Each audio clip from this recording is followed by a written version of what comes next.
ఇక కర్నూలు విషయానికి వస్తే కర్నూలులో 14 అసెంబ్లీ నియోజకవర్గాలు ఉన్నాయి. మీరు 5 నుంచి 7 వైసీపీకి ఇచ్చారు, 7 నుంచి 9 కూటమికి ఇచ్చారు. అంటే ఈక్వల్గా వచ్చే అవకాశం ఉంది అనేది మీ అంచనా.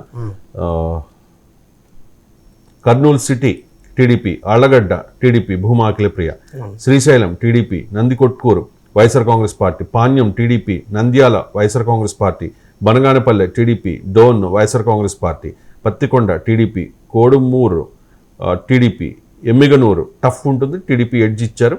మంత్రాలయం వైఎస్ఆర్ కాంగ్రెస్ పార్టీదే, ఆధోని టఫ్ బీజేపీ ఎడ్జ్ ఇచ్చారు. పార్థసారథి, డాక్టర్ పార్థసారథి.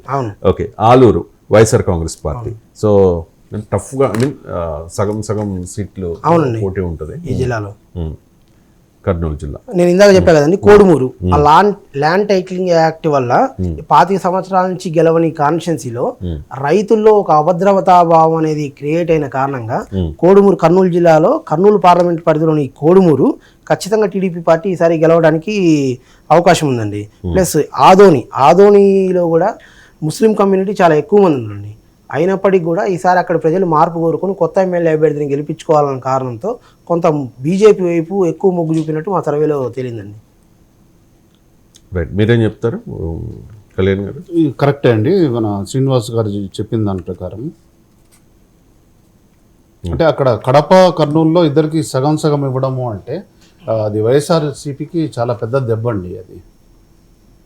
రైట్, ఎందుకంటే లాస్ట్ ఎలక్షన్లో అవన్నీ స్వీప్ అవుట్ అనమాట వైఎస్ఆర్సీపీకి.